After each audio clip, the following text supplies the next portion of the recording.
The New England Patriots are once again defending Super Bowl champions, but that does not mean they don't have holes on the roster.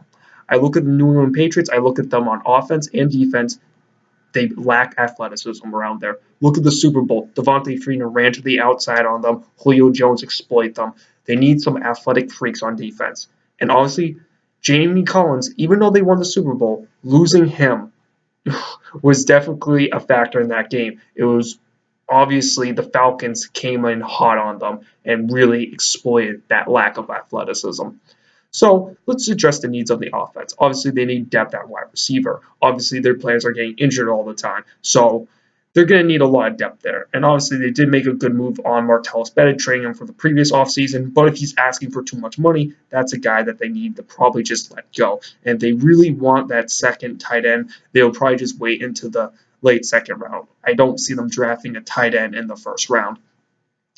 But when it does come to obviously depth of receiver, I could see them obviously re-signing Michael Floyd. I think that they might give him a second shot, and I definitely see that as a possibility. And he will become cheap because he obviously did not have a great 2016 campaign for himself. Besides winning the Super Bowl, obviously, but that's something that he will need to do. Now, when it comes to running backs, obviously, you look at Le'Veon Bell. He's a big name, but Le'Veon Bell definitely does not want to become a New England Patriot. If you heard his rap song, obviously he made a Deflategate joke. Obviously he made it to mock Brady a little bit, and obviously Bill Belichick is going to give him an offer sheet for it. But let's just say he matches someone like with the Steelers or the Seahawks, he's going to go to the Steelers or the Seahawks. That's just how it works. He would just kind of cut them out. And obviously the Patriots are a pro management organization. Bill's in charge. While Le'Veon Bell, he kind of wants to do his own thing. He wants to make his own rap songs and whatnot. So obviously that's something right there. Now, when it comes to tight ends, possibly in free agency, if Martellus Bennett, I'm not sure if there's any too many cost-effective guys. If Austin Seferian-Jenkins is there, they might pick him up as a potential guy. They might bring in Tim Wright again. Obviously, if Humana Nui, if they want a blocking tight end, and also when it comes to the tight end position, they also like pass blocking tight ends a lot. So to help out the O line. So maybe they should work on some of the interior guys on the offensive line. Obviously, maybe drafting another guard here and there. Obviously, when they traded Chandler Jones, they got a second-round pick, and they got this former first-rounder in Jonathan Cooper. So they definitely need some offensive line help, and they need some tight end help. So they need to work a little bit on the trenches, not too much. When it comes to Gronk, keep him. Just keep Gronk. When it comes to Garoppolo, keep him. When it comes to Brady, keep him. Obvious, simple, done. Just keep those guys because obviously I think Gronk is a once-in-a-while talent. Brady, enough said. And then Jimmy Garoppolo, I think, is the future, and I think that's definitely a guy.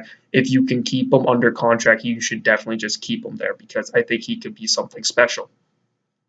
So obviously, when it comes to depth at receiver, if I'm just going to go back to that, I think Doral Green Beckham could be an interesting guy. He's a cost-effective guy. He's 6'5", and he's pretty fast. So they obviously need that guy there. And I think when it comes to man coverage, they're going to need some help there. Maybe if they can get Doral Green Beckham on like a third or fourth cornerback, that actually might not be too bad. So that could definitely be an option right there. And when it comes to the defensive side of the ball, I'm going to talk about resigning. If it's between Hightower and Butler, and I think they can resign both, and obviously they can franchise tag one of them, Bill Belichick's going to resign Hightower. And the reason why is he's always had a linebacker there. Even when they went to the Super Bowl in 2011, when they had that putrid secondary, they had a linebacker. They still had Jerron Mayo there, who's still a good linebacker, and they also had Brandon Spikes. So I think they're going to keep Dante Hightower, and I don't see them drafting him to replace one because usually they like a linebacker that's been there in the system for a while to have them, or usually a Mike to discipline another Mike, kind of like Bruschi to Mayo, and they did Mayo to Hightower, and obviously I don't know who they're going to bring in for Hightower to take on that role, so I think they're definitely going to give Hightower the money. Now, obviously Butler is still a very important part, but that's definitely a guy to keep. But now, when I look at the Logan Ryan, I think they're just probably just going to let him go. I think he's going to ask for a lot of money. And then Bill Belichick usually works pretty well on the little quick cornerbacks who can cover the underneath guys. So I definitely think that they might just draft a guy in the mid to late rounds to possibly put them at second corner. When it comes to Eric Rowe, I think they should keep him just because their cornerbacks lack size, and I think that's something to go with that. Now, when it comes to safety, obviously Devin McCourty's fine, but obviously they don't make too many plays. I think they're going to let Duron Harmon to walk. And obviously Pat Chung, even though he was technically almost considered a Pro Bowler for being a run support, I definitely would like to see him to get a playmaker right there. Obviously, they had Rodney Harrison back in the day.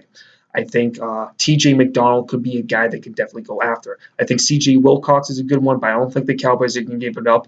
I think the Rams, he has a new head coach there in Sean McVay. And sometimes with the new head coaches, Bill Belichick can kind of trick them and probably get a guy in there. So I think TJ McDonald could be a guy that can slip in there to make plays. Now, when it comes to the draft, I think in the first round, they're going to draft a defensive lineman of some kind. I think an end, possibly a tackle, but someone on the D line because usually they like to move the guys around a lot. So that's definitely something there. Now, when it comes to free agency and all of that, I guess if Blunt comes cheap, sure, resign a Blunt. And are they going to get Adrian Peterson? Probably not. And if they do, I'm not sure if he can really play. I think they might look at Jamal Charles, but Jamal Charles at the same time has a lot of injury there. So they have a very interesting case there at running back for free agency. But you just have to make just some small moves just to go on there on offense. Nothing too big. On defense, same thing still, but they just need some more athleticism there. I'm not sure how many great linebackers are out there. I know that Bill Belichick might be interested in Dwight Freeney or possibly DeMarcus Ware to go in there, but just as depth. But at the same time, though, it's not a first-hand priority for them. So overall, when I look at the New England Patriots, yes, they still have Tom Brady. Yes, they still have a great roster, but if they're serious about winning a sixth Super Bowl for Tom Brady for the New England Patriots, they're going to have to be fairly assertive and fairly defensive this offseason.